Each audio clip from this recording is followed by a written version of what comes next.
Well, this week has blown by. I hope that you have loved your sessions here, your interactions with the speakers and the other attendees, and also an increased depth and growth in your relationship with God. That's been our heart, you guys, is that you would leave this so full of Jesus, just so full of Jesus. And I am excited to share this last session with you called Living from Heaven Down to Earth. And what I want to talk to you about is Ephesians 2:6, which says that we are seated in the heavenlies with Christ. Right now, in the present tense, it says we are seated in the heavenlies with Christ. So, what does that actually mean? To me, what it means is that while my body is stuck here on earth, my body is by gravity held to the earth. My spirit is free. My spirit is actually seated in the heavenlies with Christ right now. And to the degree that I pull that into my conscious awareness, it is able to affect my mind and my everyday experience. And I believe this is where we live the abundant life, not with our eyes focused on what's around us, but with our eyes focused on heaven, focused on eternity, focused on God. It's back to Romans 8, 6b to 7a. The mindset on the flesh, the stuff here, is hostile toward God, but the mindset on the spirit is life and peace. Have you ever thought about that? I had never really thought about the hostility piece. I had thought about, when my mind was all consumed with what's going on here in my flesh, that sometimes I wasn't happy with God, or sometimes I was clearly distracted from God. But I had never realized that when my mind is all consumed with what's going on here in the flesh, I'm hostile toward God. What does that mean? The word hostile has a few definitions that are kind of shocking. Antagonistic, opposed to, and an enemy attacker. Wow. I never want any of those words used in defining my relationship with God. I want my relationship with God to be a loving father-daughter relationship where I trust him and he takes care of me. A loving bride-to-be relationship where Jesus is my bridegroom and I am his bride and I would do anything. I sometimes tease around that I am the infatuated bride of Christ. He can ask me to do anything. I'm insanely in love with him. I will do the craziest things because I'm madly in love with Jesus. Kind of like a mother relationship with the Holy Spirit, where I've got this nurturing, counseling, comforting presence with me always. And this is how life is supposed to be, not antagonistic or me fighting against God. That's not what we want at all. We want this beautiful, nurturing relationship with God. And the way we get that, you guys, is to set our mind on the Spirit, and then we have life and peace. Wow, wow, wow, wow, wow, wow, wow. So what does it look like to actually live from heaven to earth? I am going to right now, right here, give you free access to the Heaven Trilogy. It is a 3-book short read that's available on Amazon, but right now you can get the e-version of it below for free. And in it, we talk about, first of all, the difference between heaven and earth. Then we talk about hell, and then we talk about how to enjoy heaven on earth. And if you think of the Lord's Prayer, your kingdom come, your will be done on earth as it is in heaven. What does that mean?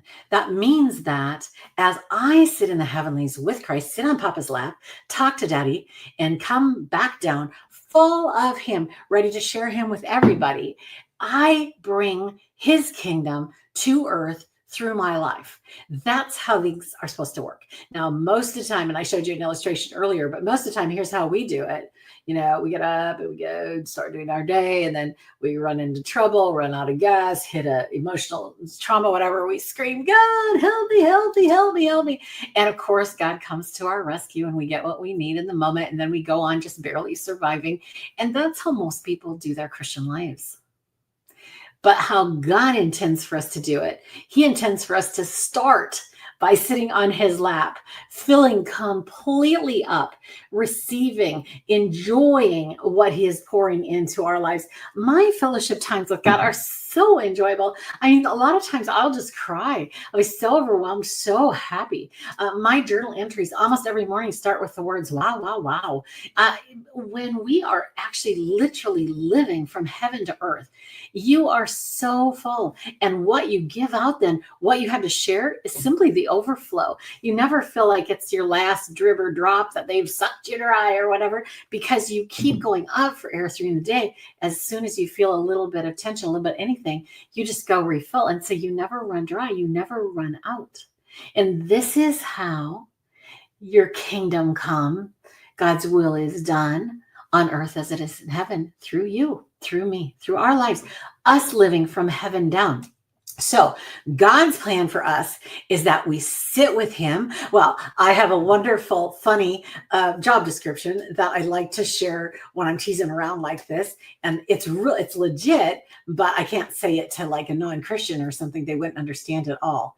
But here's my great job description from God.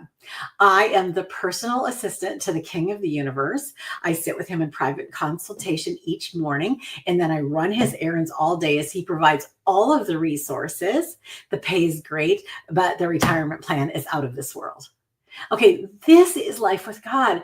This is this abundant, amazing, joyous life with God, where I get to just relax into knowing that he's doing all the heavy lifting and that all I'm doing is participating as his flow through vessel. I just want to be a clean, clear, non-resistant flow through vessel, submerged fully in God. And then when anybody comes through my life, what they get is Jesus, not the best I could give them, not my toxicity. They get Jesus. That's my heart. And that is my heart for you, because this is where abundant life is. I'm going to read you John 7:38.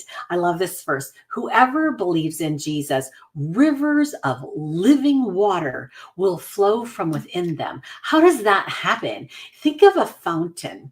A fountain is flowing with water. It's so beautiful.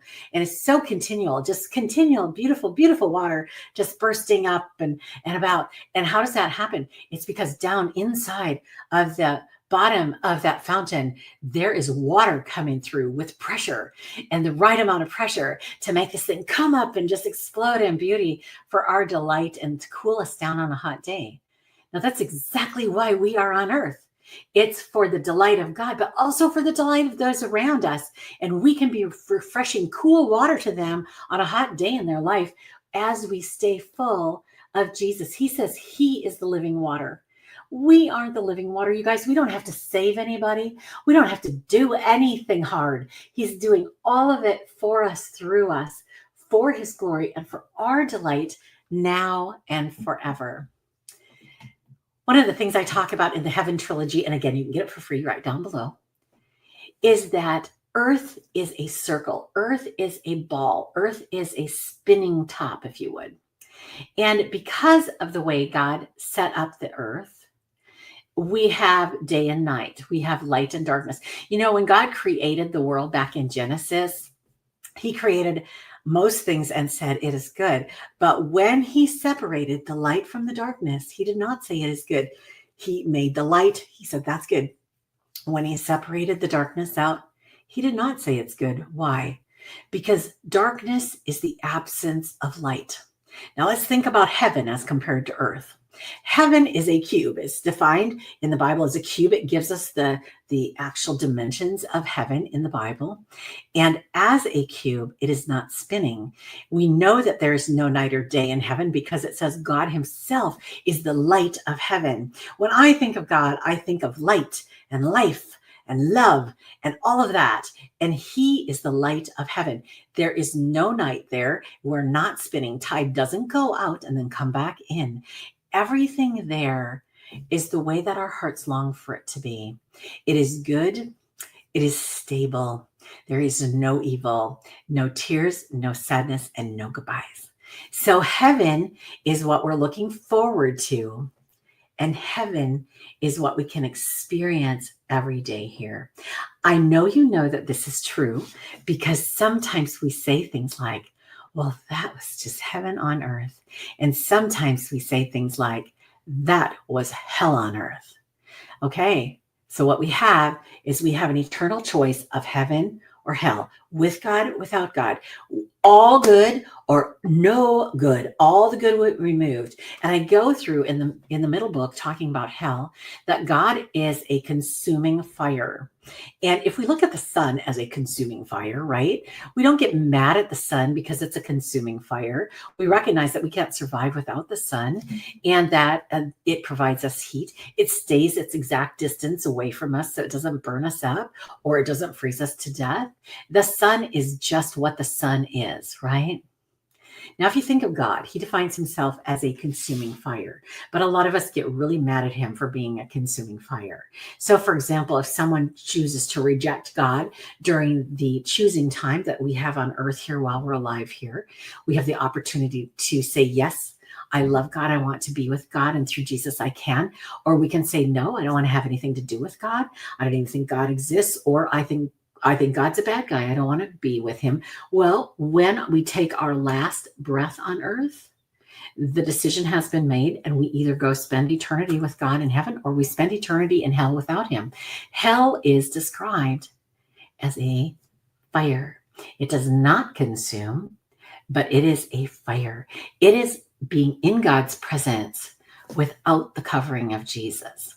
I like to use the comparison of the astronauts coming back from outer space in a shuttle. So as they hit the Earth's atmosphere, their shuttle starts on fire. It's all flames around them coming back through, not because it's a evil thing trying to hurt them, just because that's how it is. It is that way. And so as they come through, when they're inside the safety of the shuttle, they don't get burned to death. But if they were to be separate from the safety of the shuttle trying to come through, they would literally be burned to death just instantly. If we try to access God without the covering of Jesus, what he did on the cross for us, we are burned. We are in hell for the rest of eternity. And it's a choice we're making. We're either choosing, yes, I love God. I want to be with him. I'm so grateful. Or we're choosing, I don't want to be with God. He's a bad guy. I don't want to be with him. And then we get that side of God, not because he's a mean guy, but because he is the most loving father. Now, if you had a father who just only loved evil, I mean, he loved evil. He cheered it on. He made a way for it to be more powerful, more evil. Would that be a good father or a bad father? That'd be a bad father. And yet people want God to be like that, to approve and condone all of the evil that is done in their lives by them. And that just isn't going to happen. Not because God is mean, but exactly the opposite, because God is good.